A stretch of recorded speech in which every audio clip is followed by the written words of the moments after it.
me. Can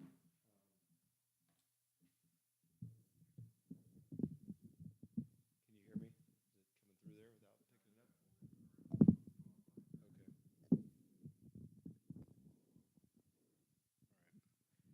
All right. Yeah, my name's Justin Sykes. For those of you who don't know, I'm part of the finance team here at New Covenant Fellowship. Just coming to share a little bit how God's blessed us over the last year, kind of what the finance team's been doing, and kind of working with the missions team on developing a budget for 2025, and then just kind of seeing how to use the funds that God's blessed us with in 2024 as well.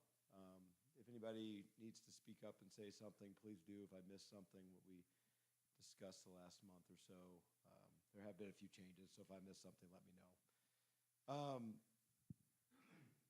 throat's a little bit I'm a little congested, so just bear with me if I have to clear my throat. But so you have these three sheets here. The first one is the budget to actual from 2024. So as you can see at the top line are our contributions for the year. We've been tremendously blessed in 2024. So just with the finances that God has provided with us or for us. So with that being said, I actually wanted to start with kind of reviewing the changes for 2025, but you can kind of look over that. One big change for 2025 is that we are switching from Aplos, which is the program, the cloud-based software that develops these forms that we've been using for the past 3 or 4 years. And also with that, we'll be switching over from Chuck Forth's office to Morgan Head, who's going to do our bookkeeping. And then she's going to be managing is a strong word, but she is going to be coordinating our taxes and payroll through ADP instead of going through Chuck Forth's office. A couple different reasons for this. One was Aplos was kind of failing us on how it was functioning over the last couple of years. I was just struggling with getting things done in the way that I was able to do them through Aplos. And so it just wasn't functioning well.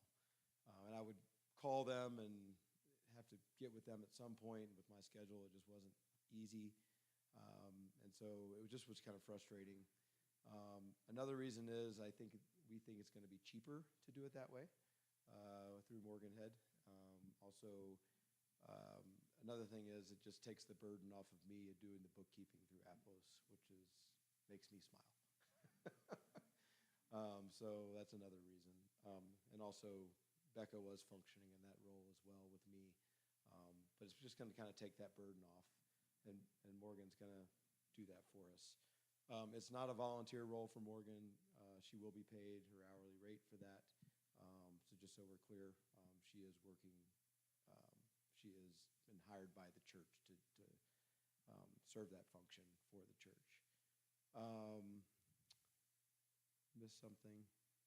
Another thing with getting rid of Aplos, our online giving platform is through Aplos. And so we're currently trying to figure out something before we get rid of Aplos completely. So the online giving platform will be available. So in the next couple months, or maybe the next month, there's a couple ideas we have.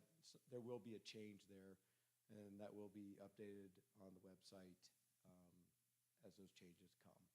So just be looking out for that if that is the way you give to New Covenant Fellowship. Does that make sense? So, excuse me. So going back to the budget, your actual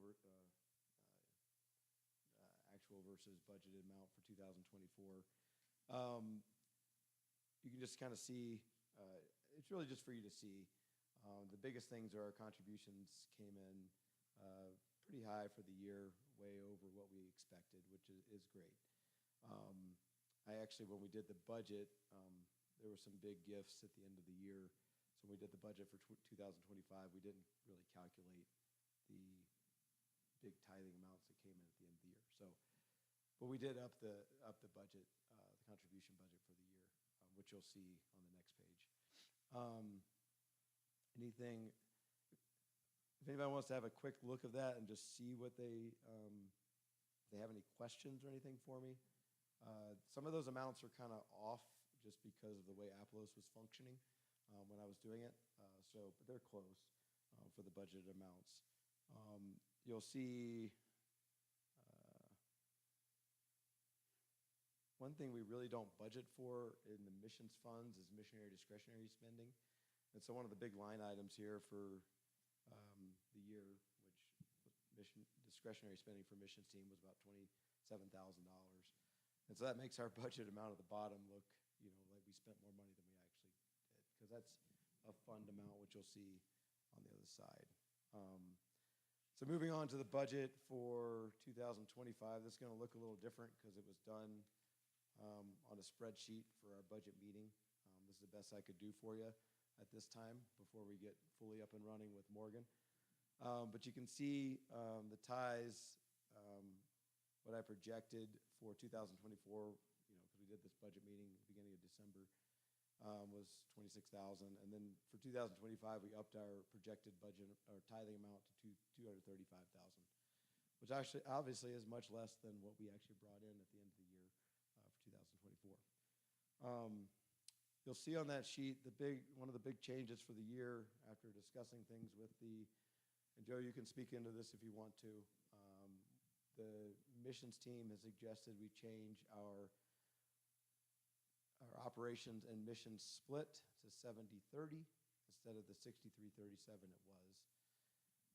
And you please speak into this if I get it wrong. The reason for this was the missions team felt like the discretionary spending account was continuing to grow.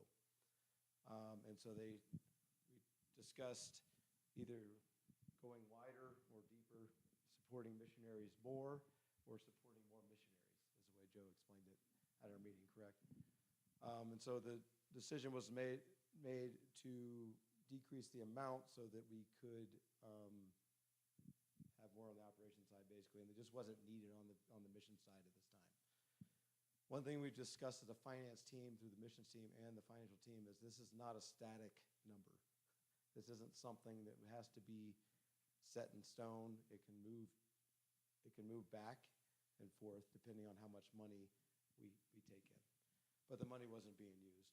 And you'll see at the end of the year where our missionary discretionary fund is at this point. And so that was a decision made by the missions team.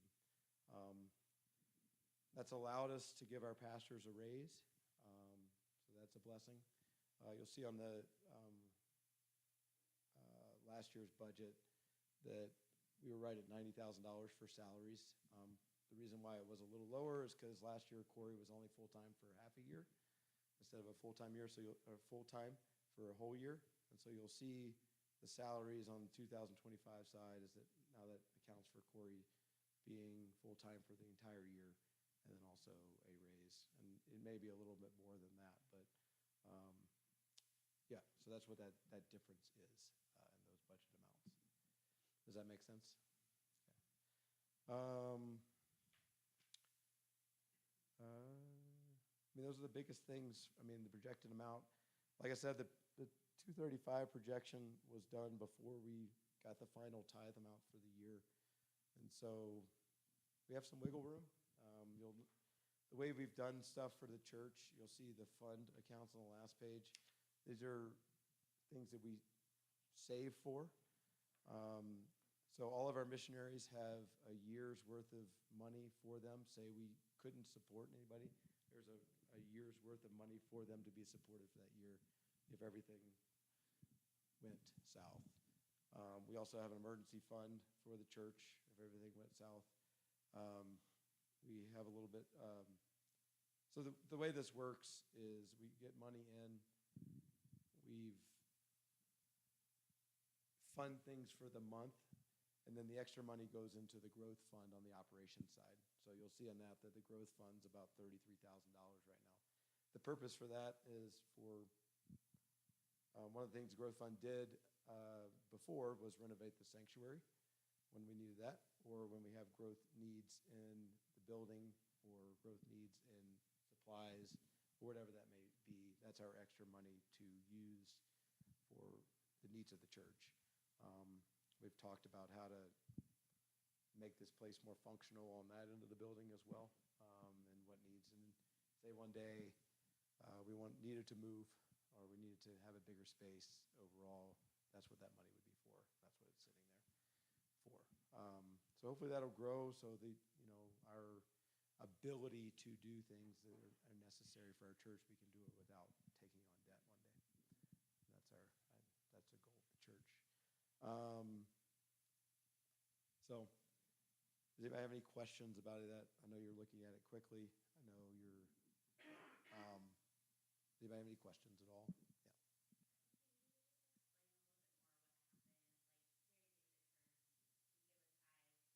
Yeah. Yep. So traditionally, since I've been doing the bookkeeping, tithe money will come in. The tithe money has been split last year, 63% operation side, 37% mission side. And then this year, that will be 70-30. When that comes in on the mission side, that money is split up into those missionaries and then into their giving for that month. So each month, the missionary will receive their funds. The extra money for mission side goes into the missionary discretionary fund. And you'll see on the mission side there, on the bottom there, the missionary discretionary fund right now is $105,000 that we have to support missionaries as the team prayerfully considers the needs of the missionaries. So that's pretty cool. And that's pretty cool because no matter what we've done with the percentages for each side of the operations of the church, that fund has continued to go up. We've funded missionaries like crazy, and I think you guys can attest to this. Been very generous, and that fund continues just to go up, which is a testament to God and what he's done for our church and for the missionaries. Yes, ma'am.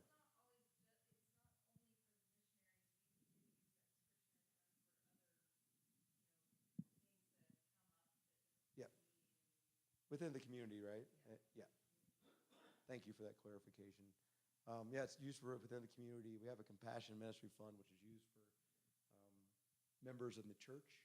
So that'd be compassion ministries. And then I know example is when Anthony and Chris used to work at 4 states, there was a lot of the missionary discretionary money that would be used for people's needs. And so, yes, thanks for the clarification on that. But yeah, we've been very generous, and it's just been cool to see God work, in that way and through those funds. So on the operations side, that 63% or 70% is we fund these things each month for what we think we'll need. We save money in different funds, like say for audiovisual, like all this stuff around here when we put it in was money that was saved up, and then we bought the stuff. And then, the extra money per month goes into the growth fund. And we have pulled out of that at times to fund other projects. Is that better clarified? Yeah. Okay. No, do you have anything to add to that, Wendy?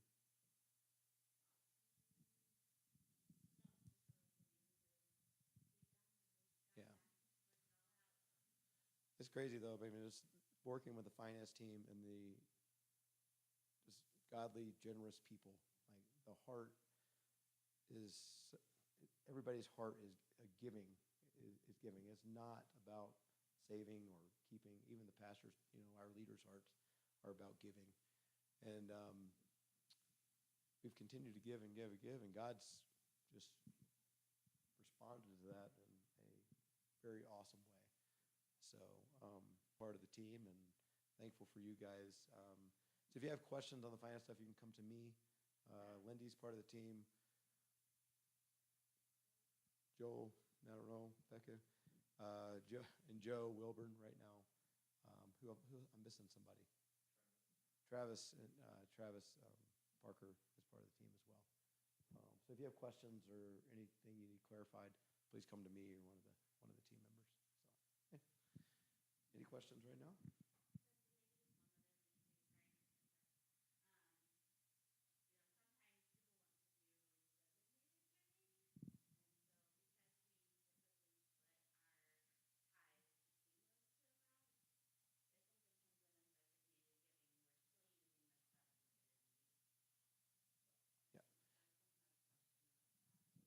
Yeah, they can come to us. I just something to clarify. It came up this past year about people wanting to give to certain things the church basically sponsors or promotes. And so it's the way we do our finances is kind of hard to do the designated giving. And then also we're pretty funded on everything, to be honest with you. It's, as you can see. And so it's just not necessarily needed in that avenue, but just come to us and ask us those things as well. It's been a church policy since the beginning, if I'm right, that there's not designated giving that's done. And so any money that's given for tithes is split 70-30, if that makes sense. Is that clear? Did I make that? Okay. Thanks for that clarification. Cool. Again, if you have questions, let me know. I'll be here. So, thank you.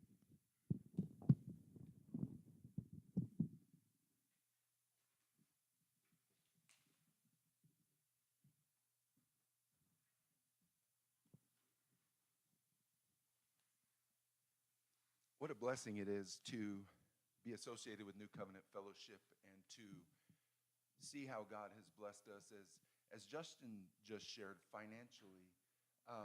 And we have as a missions team, we try to outgive God. We've bought vehicles for people that are in need. We've helped with large amounts of money when catastrophes happen. I mean, we've really done that. Monthly, we support pretty generously missionaries. As a matter of fact, a recent one that we started supporting called me back and was hesitant. He said, Pastor Anthony, thank you for that generous offer, but what if you can't pay it, is basically what he was asking me in a very kind way. And I said, we have a year's, I told him, God has blessed us. We have a year saved up so that if something happens to us, you have a year to make that up by reaching out to other members. So as Justin shared, God has truly blessed us. When we started as a church, we decided we wanted to be very missions focused, and we started out at 50-50.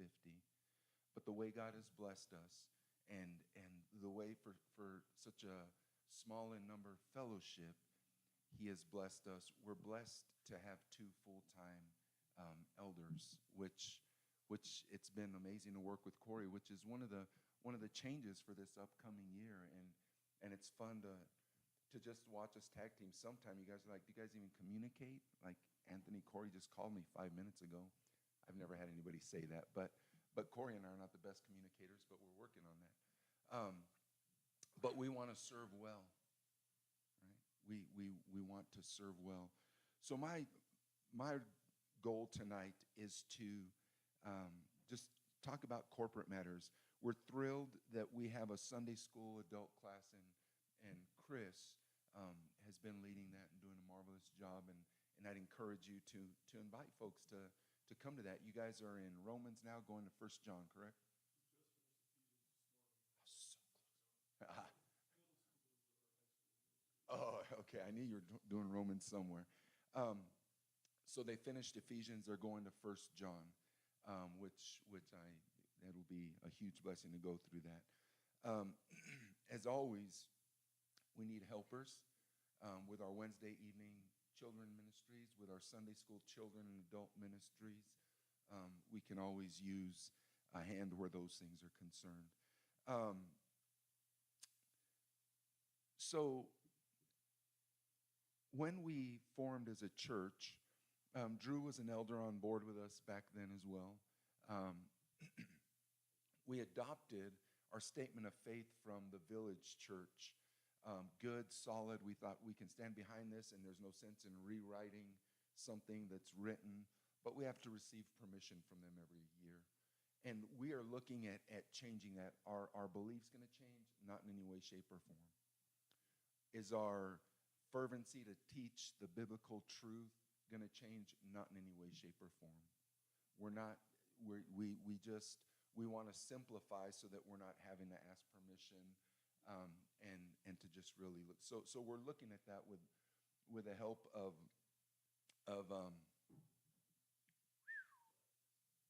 What's that? Bryson McCabe. Thank you. His name just went out my head. It's the cold. I'm feverish. No. But with the help of Bryson, he's helping us go through those. Another pretty big change that we've undergone, when we set out, we came to a place where we said we will not marry anybody that is not a member of the church. And as we've looked at that and we've seen our children in the church grow up, we started to have this discussion as elders of, is that really the stance we want to take? Because what if one of these youngsters goes off to college, finds a good, godly spouse, they're active in their church, they're members in their church, but they would like either Pastor Corey or myself to marry them? Are we going to say no because they're not members of this church? So we've really looked at that and have gone through a pretty extensive process so that if somebody that Pastor Corey's invested in for years comes to him and says, we would like for you to marry us, we want to protect the church. And they have to agree with our statement of faith, not all of the doctrines of the church, but our statements of faith, especially where marriage and sexuality are concerned. We do have them go to their pastor and have their pastor and their pastor's board sign a paper saying that they are active members in this fellowship, that they are living biblically. So we have adopted that, or we are adopting that this year, so that when our little ones, and I can't believe we're talking about your all's children looking at marriage pretty soon. So, 15? If he follows in Tracy and Anthony's steps, 18, man. I know. The baby. So that is something coming up. If you have questions about it, or if you'd like to look at that paperwork, we do not hide anything. Okay? Are there discussions that elders have that aren't for public? Yes. But as far as where we stand on doctrine, where we stand on our finances, we're an open book, right? Because it's not ours anyway, it's God's. He just says, you guys go ahead and do this, right? And we want to be obedient and listen to him. All right, so where marriage is concerned, we've not changed our stance on marriage and sexuality, on cohabitating.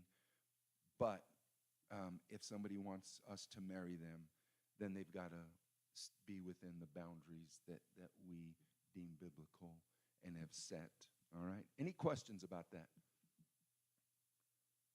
Okay. All right. Next, eldership. We have we take our roles serious as elders, but we understand and we know that eldership, it's not like I'm an elder, I'm going to be an elder forever. There are changes that are taking place in our elder team. And before I discuss Chris, I'm going to ask Joel if you'll come up and share with us. You can use that mic because it's clean. This one's unclean.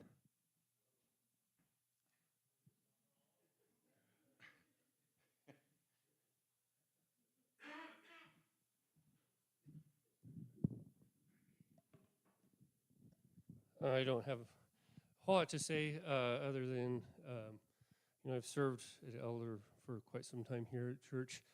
But just for this season of my life, and as I also need to provide increasing care for Dad, I feel like the Lord has really made it clear to me that it's time for me to step back from the responsibility of eldership and leadership and just responsibilities at church for the time being. It's a season, but God gives strength, and according to his purposes, I didn't feel the strength for church, but I do feel strength for caring for Dad and Tina. And so that's where I believe that he's leading right now. And so for the time being, me and my family will step back from, we're not moving, we're not going anywhere. We're still here all other things being equal, but just stepping back from the responsibilities at church for now. So the Lord's provided a beautiful church family, a lot of very capable people, and so hopefully see others step in and take over those roles, as it's already has happened. But we did officially, I told Anthony and Corey, and some of you know this, that I finished up on January 1st of this year. And so, yeah, it's I don't know if I have anything else to say about it, but that's kind of where things are at for my family right now.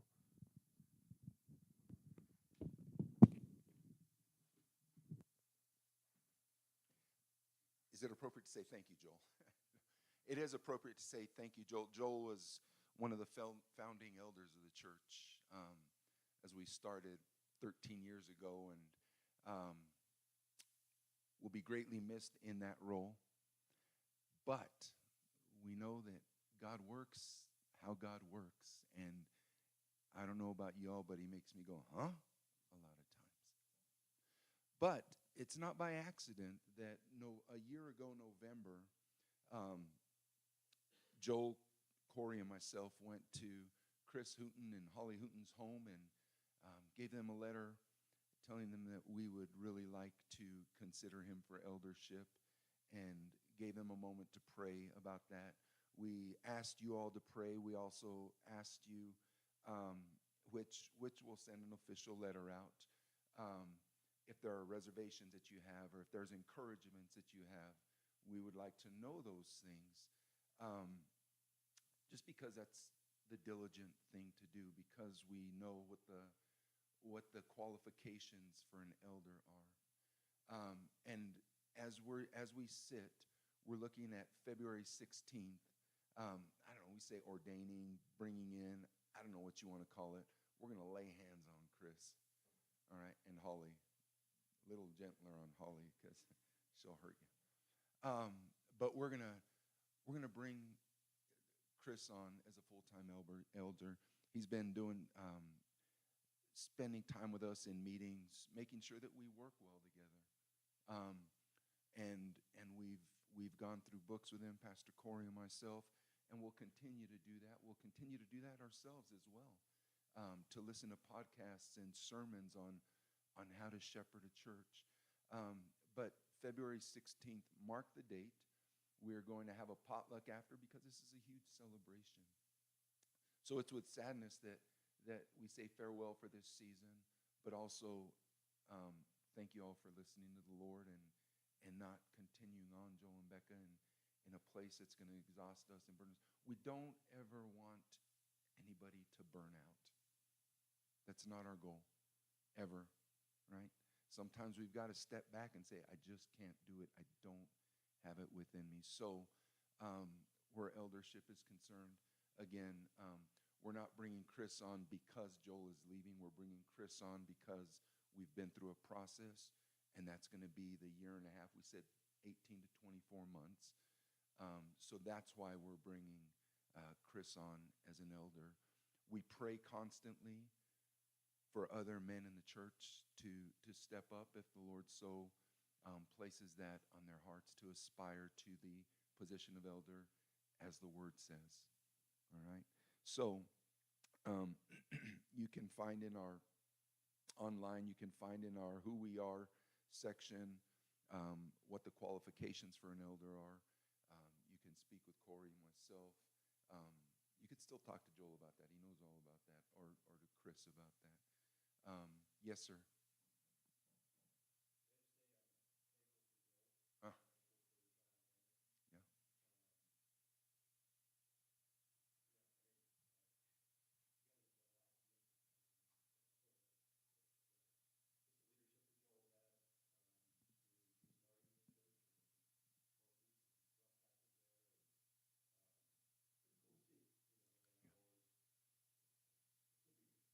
Yeah.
So for those of you watching online, Justin just shared his appreciation for Joel and Becca and their investment in his life and how much they've meant to him personally, and I think we can all attest to that.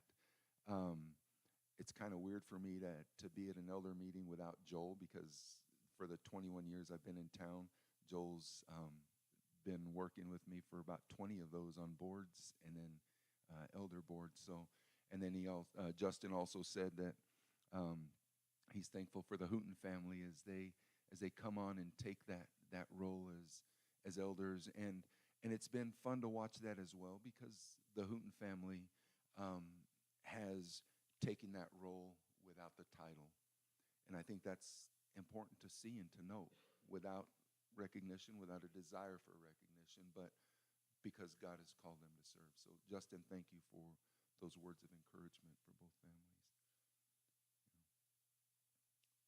Anybody, any other questions?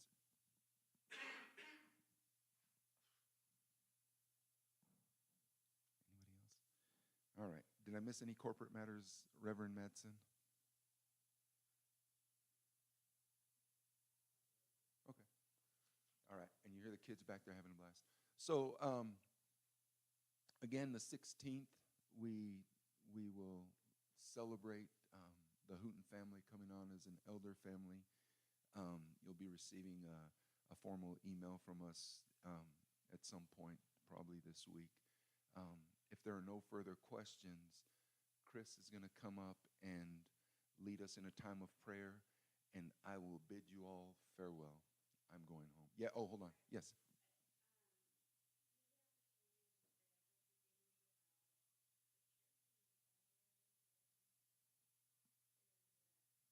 Yeah, you can go ahead.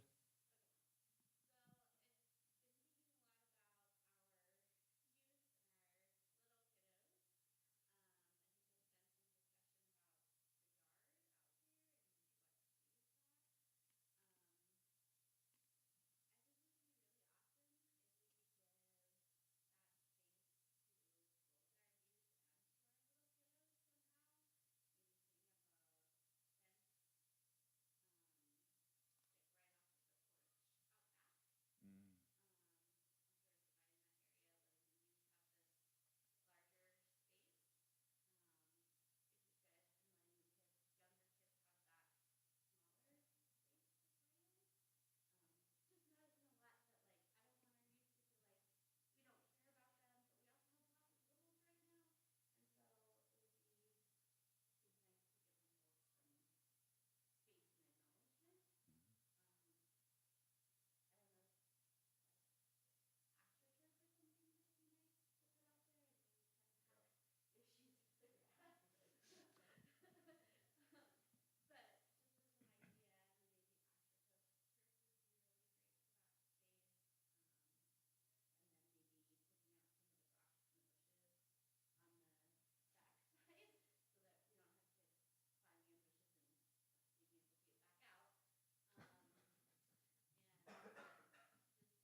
So Lindy, for those of you online that are listening, has expressed just a desire for us to do something in the yard so that little ones don't get run over by big ones or feel like they can't play because there's little ones at their ankles. And we would ask you to pray for us in that we'd have wisdom. And if you know somebody that is great at planning those things, we are definitely open to discuss those things and to talk to Justin about the finances needed to do those things.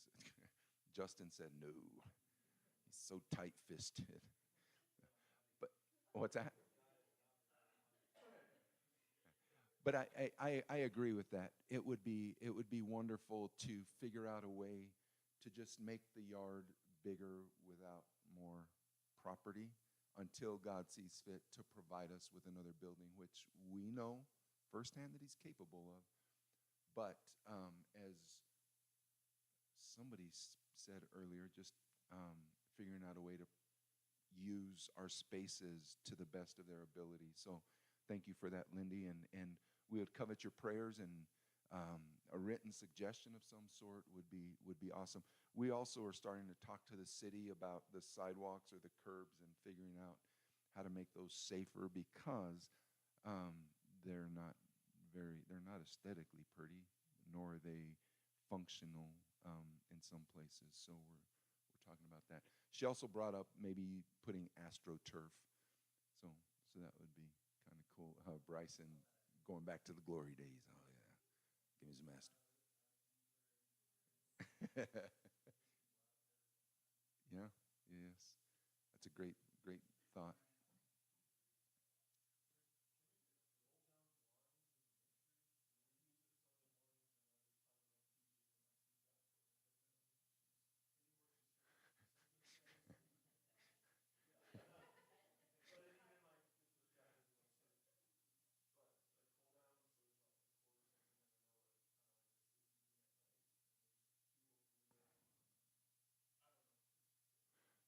Yeah, I think that's a great idea as well. Chris is asking if there's any way we could put some sort of pull down blinds in the nursery, which that is definitely something to look at. And if you've ever seen me install blinds or anything, it's like 3 trips to Walmart, 3 different sets of blinds, because I can't ever measure properly. So we will discuss that, and if there's somebody that is good at that, please let us know. And again, we got to talk to Mr. Justin. But yeah, yes, ma'am.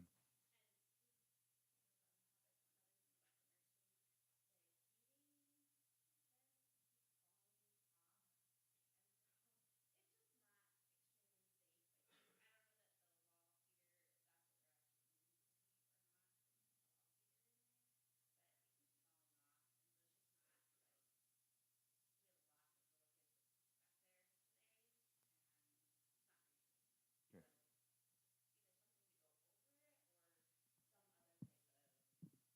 Covers. Yes. Okay. All in favor, say aye. No, just kidding. Lindy's talking about the covers for the nursery heating vents, which is, yeah, fair. I don't spend a lot of time back there, but if it's unsafe, we need to figure that out. So okay, is somebody taking notes on these things? All right. Yeah, oh, to be young and remember stuff. Anybody, any other questions? Thank you for those. And with that, I will bid you farewell. God bless you. Chris?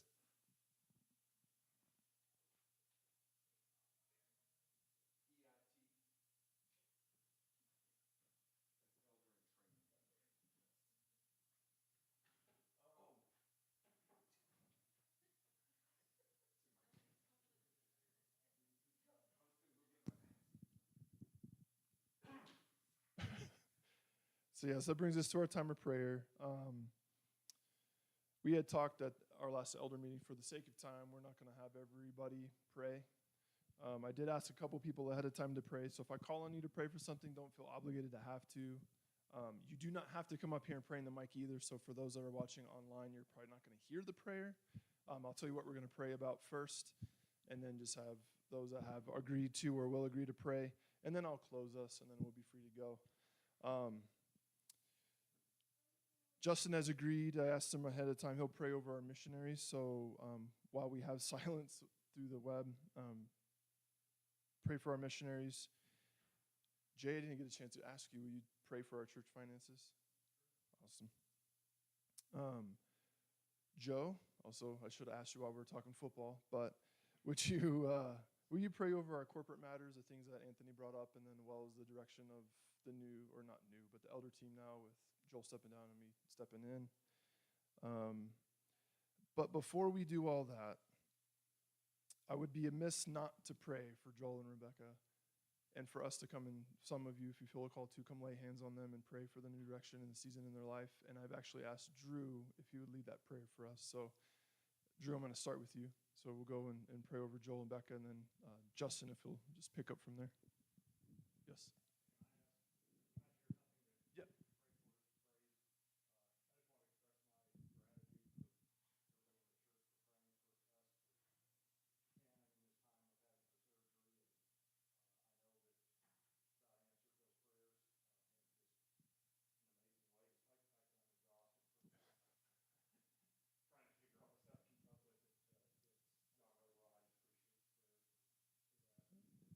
So again, for those of you online, Jay just asked for thanks and praise that Shannon's surgery went well, and thank you for prayer and the church body just rallying around them. And I'll say that we continue to pray for your guys' endurance and perseverance in this time as you heal and to find the strength to kind of fight and continue to go through the healing process. So thanks, Jay.